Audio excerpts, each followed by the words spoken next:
Hello everyone, कैसे हो आप सब। आई होप आप सब अच्छे होंगे। So welcome to knowledge hub channel.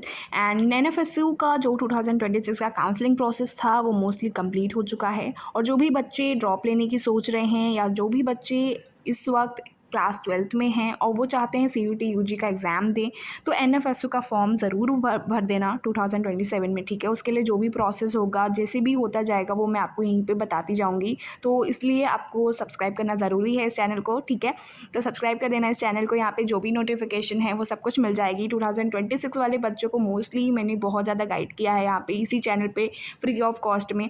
And Telegram channel भी है, उस पर ज्वाइन नहीं हुए तो वहाँ पे भी आप ज्वाइन हो जाओ, वहाँ पे फ्री रिसोर्सेज आपको मिल जाएंगे। ठीक है, तो अब करना क्या है, कैसे प्रेपरेशन स्ट्रेटेजी रहेगी, स्टेप बाय स्टेप प्रोसेस क्या है और किस तरीके का लेवल होता है, सबसे पहले मैं वो बता देती हूँ। तो एनएफएसयू 2026 का जो लेवल था वो बहुत ज़्यादा हाई था। येस, एक्सट्रीम हाई था। मतलब तुम समझ सकते हो, फुल स्कोर करना पड़ेगा तुम्हें, तभी तुम्हें एनएफएसयू में एडमिशन मिलेगा। हाँ जी, सही सुना आपने, आपको फुल स्कोर करना पड़ेगा। और उसके लिए प्रॉपर स्ट्रेटेजी क्या क्या रहेगी, कैसे कैसे फॉलो करना है, इस पर मैं वो भी बता रही हूँ। और अगर आप चाहते हैं कि मैं आपको इसी चैनल पे फ्री ऑफ कॉस्ट में क्वेश्चन प्रैक्टिस करवाऊँ या फिर बायोलॉजी के कुछ टॉपिक्स यहाँ पे एक्सप्लेन भी करूँ एंड जो भी टॉपर स्ट्रेटजी है यहाँ पे तुम्हें शेयर करूँ, तो प्लीज़ यहाँ पे तुम सब्सक्राइब कर सकते हो चैनल को एंड हमारे चैनल के साथ जुड़ सकते हो, जैसे कि 2026 के बच्चों ने हमारा यहाँ पे साथ दिया था। सबसे पहले क्या होता है, सबसे पहले मैं तुम्हें थोड़ा सा बता देती हूँ कि तुम्हें एनएफएसयू में अगर एडमिशन लेना है तो तुम्हें CUET UG का एग्ज़ाम देना पड़ेगा। यस, पहले NF80 होता था, इनका खुद का एंट्रेंस एग्ज़ाम होता था, बट CUET UG 2026 से होने लगा और 2027 में भी मोस्टली CUET UG ही होगा। ठीक है, सबसे पहला क्वेश्चन तुम्हारा जो ये था कि कौन सा एग्ज़ाम देना पड़ेगा, तो वो क्लियर हो गया कि तुम्हें CUET UG देना पड़ेगा। ठीक है, अब क्या हमें PCB चाहिए, PCM चाहिए, हमें क्या चाहिए क्या नहीं चाहिए, तो तुम यहाँ पे समझ सकते हो कि इस साल वन डोमेन था ओनली। लाइक अगर तुम्हारे पास PCB है या PCM है, like physics chemistry biology mathematics में से कुछ भी है, तो तुम एलिजिबल हो और तुम्हें सिर्फ एक ही डोमेन में फोकस करना था। मतलब एक ही डोमेन से तुम्हारा एडमिशन होना था। लाइक अगर तुम्हारा हाईएस्ट बायोलॉजी में, मोस्टली बच्चों के बायोलॉजी में हाईएस्ट थे, तो उनका फिजिक्स केमिस्ट्री या मैथमेटिक्स ऐसा कुछ भी देखा नहीं गया। तो अगर तुम CUET UG 2027 की प्रिपरेशन कर रहे हो तो मैं तुम्हें यही कहूँगी कि तुम तीनों डोमेन्स पे वो करो, क्योंकि लास्ट मोमेंट पे हो सकता है कि कुछ मंथ्स बचे हों और ये चेंज कर दें और कहें कि आपका PCB होगा या फिर PCM होगा, उसके हिसाब से होगा। क्योंकि इस साल जैसा कि हाई कंपटीशन था, बहुत सारे एक स्कोर्स पे बहुत सारे बच्चे थे। ठीक है, मेरिट नंबर पे एक मेरिट नंबर पे लाइक ऑलमोस्ट 90 और 100 और 120 तक बच्चे थे। ठीक है, तो हो सकता है कि तीन भी हो सकते हैं, लाइक PCB और PCM हो सकते हैं, जैसे कि बाकी यूनिवर्सिटीज़ में होता है PCB और PCM। तो तुम्हें PCB होना चाहिए, PCM होना चाहिए तुम्हारे क्लास 12th में। और इनमें से पहले तुम्हें करना क्या है कि तुम इनमें से कोई भी चारों में से एक डोमेन उठाओ जो तुम्हारा बहुत स्ट्रॉन्ग है, उससे मेहनत करके उसमें तुम ऐसा लाओ कि तुम फुल स्कोर कर सकते हो। येस, अगर तुम PCB के हो तो एटलीस्ट तुम्हारा बायोलॉजी इतना स्ट्रॉन्ग होना चाहिए कि तुम फुल में से फुल स्कोर कर सकते हो। येस, 250 आउट ऑफ 250 स्कोर कर सकते हो और ये ईजी है स्कोर करना। अगर तुम मेहनत करते हो, NCERT पे स्टक रहते हो, तो तुम ईजिली बायोलॉजी में फुल में से फुल स्कोर कर सकते हो। और केमिस्ट्री में भी करना ईजी है, लाइक ऑलमोस्ट 230 से तो ज़्यादा ही अबव तुम स्कोर कर सकते हो केमिस्ट्री में भी। एंड फिजिक्स में ऑलमोस्ट 200 से भी ज़्यादा तुम स्कोर कर सकते हो। ठीक है, तो केमिस्ट्री फिजिक्स पे भी तुम्हें मेहनत करनी है। ऐसा नहीं करना कि सिर्फ वन डोमेन है तो हमने सिर्फ मैम बायोलॉजी ही पढ़ी या हमने सिर्फ मैथमेटिक्स ही पढ़ी या फिर सिर्फ हमने केमिस्ट्री पढ़ी तो निकल जाएगा, तो ऐसा नहीं हो सकता। लास्ट मोमेंट पे हो सकता है चेंजेस हो जाएं और तुम फिर फंस जाओ वहाँ पे। ठीक है, तो तुम्हें एक चीज़ करनी है ऐसी जो तुम्हारी फुल में से फुल स्कोर करने के लायक हो, और बाकी चीज़ें भी तुम्हें एटलीस्ट साथ में रखनी है कि तुम्हारे अगर PCB हो जाते हैं या PCM हो जाते हैं तो तुम्हारे जो कॉम्बिनेशन करके पूरा सब्जेक्ट का भी स्कोर जो बनता है वो हाईएस्ट हो, जिससे तुम्हें एनएफएसयू में एडमिशन मिल जाए। तो तुम सेफ चलो इस बार। ठीक है, तुम्हें ऐसा नहीं सोचना है 2026 में सिर्फ वन डोमेन था तो 2027 में भी सिर्फ वन डोमेन होगा, बिल्कुल भी ऐसा नहीं होगा, चेंजेस हो सकते हैं। ठीक है, अब बात करते हैं कि तुम्हें कौन सा स्ट्रीम अप्लाई कर सकता है। जैसा कि मैंने बताया, both stream can apply, PCB और PCM मतलब फिजिक्स केमिस्ट्री बायोलॉजी मैथमेटिक्स में से कुछ भी तुम्हारा क्लास 12th में होना चाहिए। लाइक तुम ह्यूमैनिटीज़ या लाइक कॉमर्स सेक्शन से नहीं होने चाहिए, तुम साइंस से ही हो और पीसीबी या पीसीएम से हो तो तुम एलिजिबल हो, ठीक है। उसके बाद मैं तुम्हें ये चीज़ें बता दे रही हूँ कि तुम सीयूटी यूजी दे करके कौन से अंडर ग्रेजुएट कोर्सेज में जा सकते हो। पहला कोर्स है BSc MSc integrated forensic science, जिसमें जा कर के तुम अपना करियर फॉरेंसिक साइंस फील्ड में दे सकते हो। अंडर ग्रेजुएट कोर्सेज़ की मैं बात कर रही हूँ यहाँ पे, पीजी की बात नहीं कर रही हूँ। ये देख रहे हो सीयूटी यूजी 2026 का क्राइटेरिया था उनका एलिजिबिलिटी का, कि उनमें से उन्होंने बोला था कि बायोलॉजी केमिस्ट्री फिजिक्स या मैथमेटिक्स में से कोई भी एक अगर तुम्हारे पास है, तुमने सीयूटी यूजी में एग्ज़ाम दिया है और उसमें तुम्हारा हाईएस्ट स्कोर है किसी एक सब्जेक्ट में, तो तुम एलिजिबल हो और तुम्हारा वही कंसीडर किया जाएगा जब वो मेरिट लिस्ट प्रिपेयर कर रहे होंगे, ठीक है। और वही है BSc criminology and forensic science. तो जब फॉर्म रिलीज़ होती है तो बहुत सारे बच्चे बीएससी एमएससी फॉरेंसिक साइंस का सिर्फ फिल करते हैं या फिर सिर्फ बीएससी क्रिमिनोलॉजी का फिल करते हैं, और बहुत सारे बच्चे अगर उन्होंने वो एलिजिबल हैं तो फिर वो बीएससी एमएससी और दोनों का ही करते हैं, क्योंकि दोनों का ही एलिजिबिलिटी क्राइटेरिया सेम है।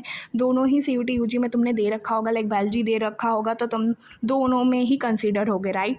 तो इनमें से तुम देख सकते हो यहाँ पे है, लेकिन तुम्हें पीसीबी या पीसीएम ले करके चलना है, वरना तुम फंस सकते हो लास्ट मोमेंट पे, ठीक है।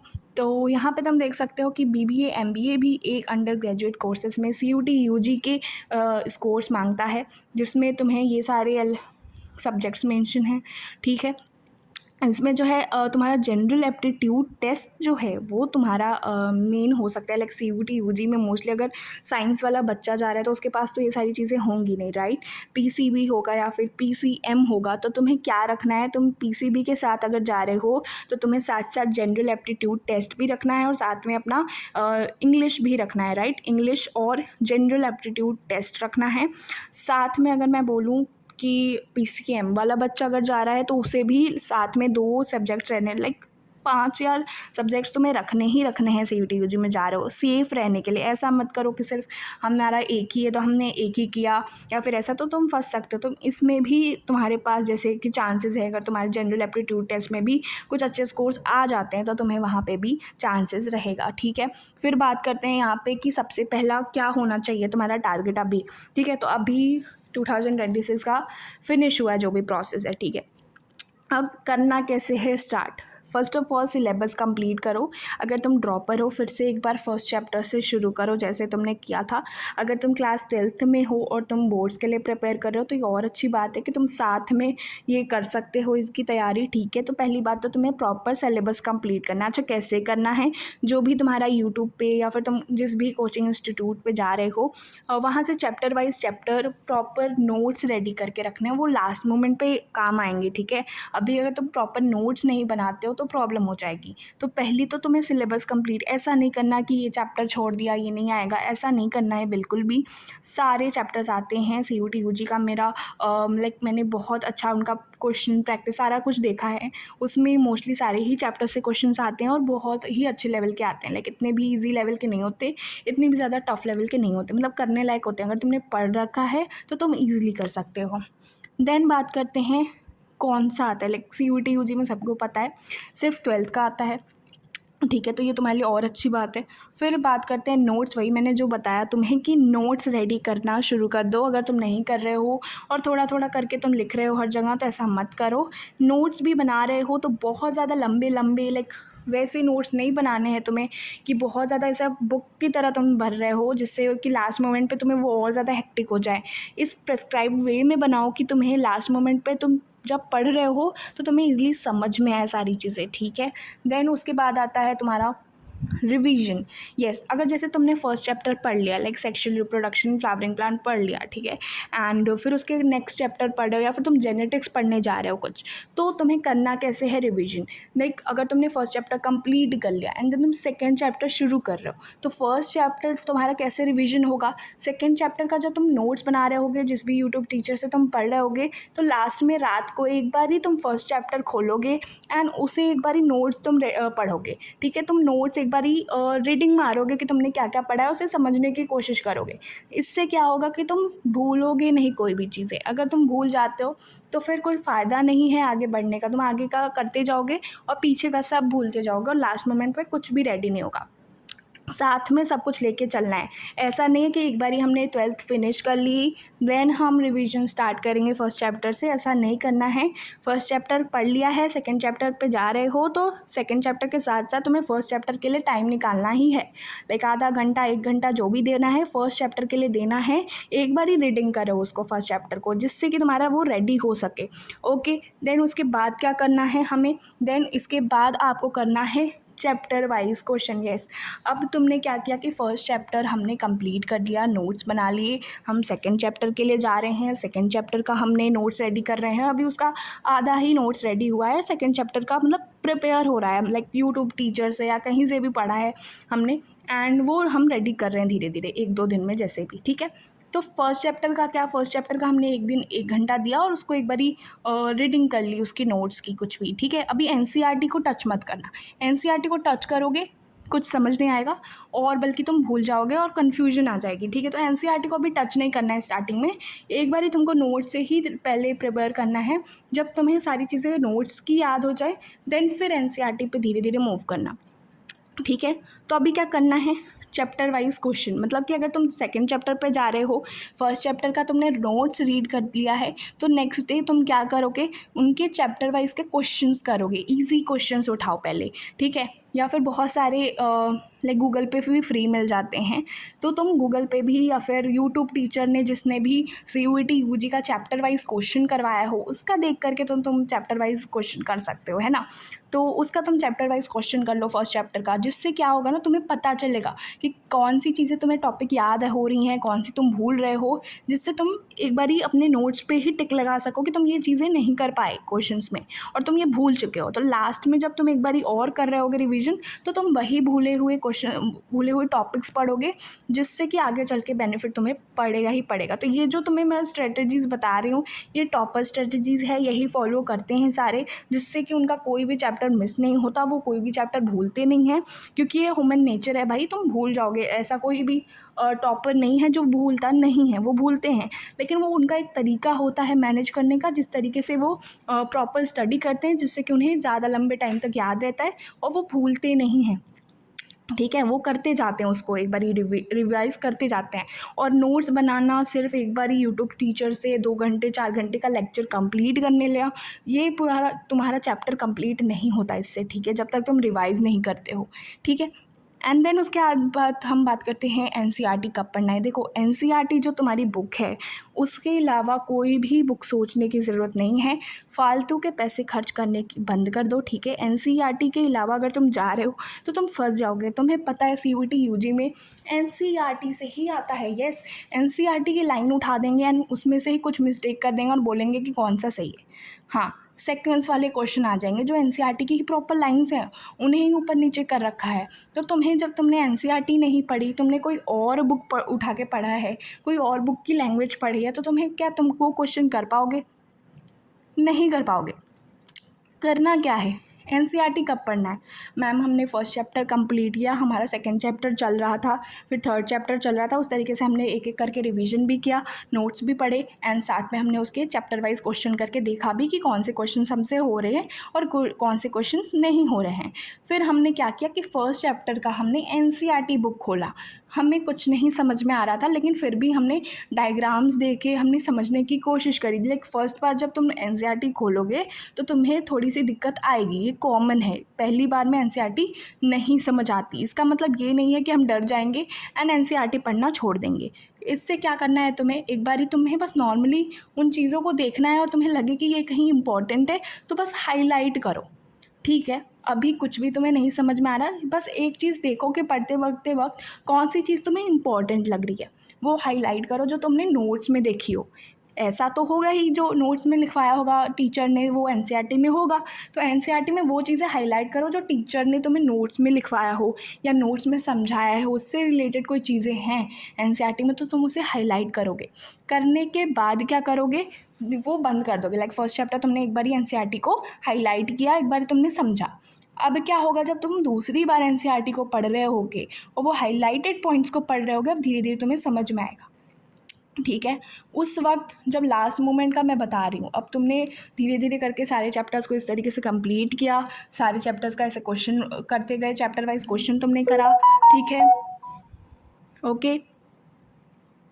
धीरे-धीरे तुमने एनसीईआरटी के हाइलाइट्स करे होंगे और तुम एनसीईआरटी भी धीरे-धीरे उनको पढ़ने की कोशिश कर रहे होगे और अब तुम्हें एनसीईआरटी भी समझ में आने लगी होगी। तो अब करना क्या है, लास्ट में तुम्हें जब तुम्हारे 3 महीने या 4 महीने बचेंगे तो तुम्हें इसी चैनल पे सारे पीवाईक्यूज़ यहीं पे मिल जाएँगे फ्री में, ठीक है। सारे पीवाईक्यूज़ जितने भी सीयूटी यूजी में अब तक आए हैं वो सारे पीवाईक्यूज़ मैं दूँगी यहाँ पे तुम्हें।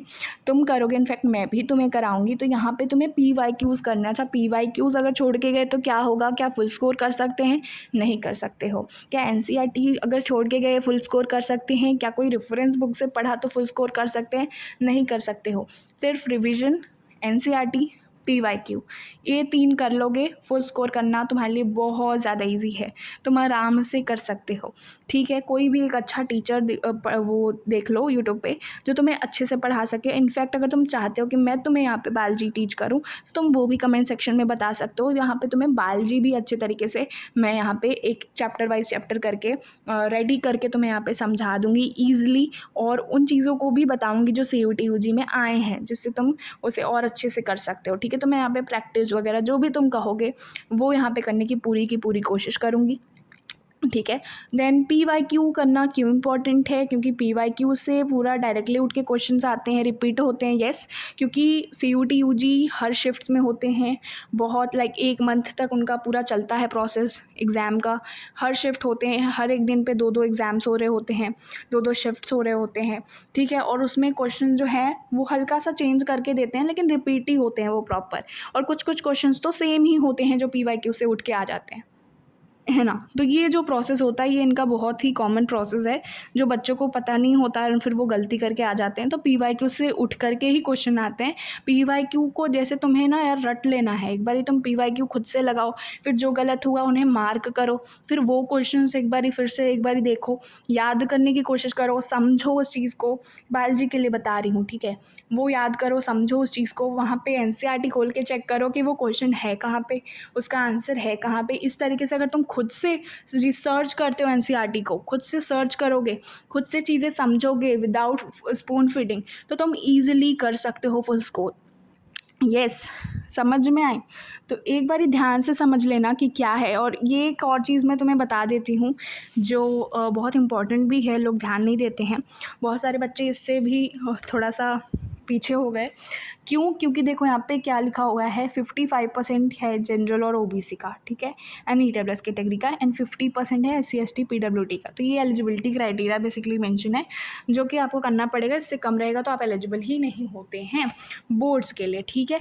तो ये मैंने ईज़िली तुम्हें बता दिया है। और ऑल्सो अगर आप चाहते हैं कि मैं आपको यहाँ पे बायोलॉजी टीच करूँ तो फ्री बैच हम शुरू कर सकते हैं फॉर 2027, जो कि मिशन एनएफएसयू है। यहाँ पे मैं आपको सारी चीज़ें करवा दूँगी, लाइक बायोलॉजी की जितने भी चैप्टर्स हैं ईज़िली आपको एक्सप्लेन कर दूँगी, क्वेश्चंस, पीवाईक्यूज़, और जहाँ से भी क्वेश्चन आए हैं वो भी यहाँ पे आपको ईज़िली बता दूँगी। एंड प्रॉपर ये टॉपर स्ट्रेटेजी है, कुछ भी यहाँ पे रॉन्ग आपको इन्फॉर्मेशन नहीं मिलेगी। सारी चीज़ें यहाँ पे 2026 वाले जितने भी बच्चे थे उनको, बहुत सारे बच्चों को एडमिशन मिला, बहुत सारे बच्चों को नहीं मिला क्योंकि कॉम्पिटिशन हाई था। बट हमने पूरी कोशिश की कि उनकी हेल्प करें, एंड इनफैक्ट करी भी हैं। तो फालतू के पैसे खर्च करना बंद करो, और जहाँ तुम्हें इफ़ेक्टिव लग रहा है वहाँ तुम मेहनत करो, खुद की मेहनत करोगे तो ज़्यादा बेटर रहेगा, ठीक है। एंड अगर आपने हमारा यूट्यूब चैनल ज्वाइन नहीं किया है, टेलीग्राम पे नहीं ज्वाइन हो तो ज्वाइन हो सकते हो वहाँ पे, ठीक है। तो ईज़ी हो जाएगा तुम्हारे लिए, तुम वहाँ पे कर सकते हो। अच्छा, टेलीग्राम का तुम्हें चैनल मिल जाएगा, उनका लिंक तुम्हारे अबाउट सेक्शन में, हमारे नॉलेज हब के, तुम वहाँ से भी ले सकते हो। तो इसमें मैंने तुम्हें बहुत ही ईजी वे में बता दिया है कि एग्ज़ाम कैसे होते हैं, कब होते हैं, तो कैसे कैसे चीज़ें होती हैं, कैसे करना है, like step by step process बताया है। और भी आगे और भी वीडियोस लाऊंगी यहाँ पे जो तुम्हारे 2027 के प्रिपरेशन में बहुत हेल्प करने वाले हैं। तो इसलिए सब्सक्राइब कर देना चैनल को। And guys, all the best. मेहनत अभी से करना शुरू करो, फुल स्कोर करना ज़रूरी है। अगर आप थोड़ा सा भी पीछे हट जाते हो, फुल स्कोर नहीं आते हैं, दिक्कत आ जाएगी, एनएफएसयू नहीं हो पाएगा गाइस, मेन कैंपस तो नहीं हो पाएगा, ठीक है। तो ऑल द बेस्ट एवरीवन, मिलते हैं नेक्स्ट वीडियो में, ठीक है।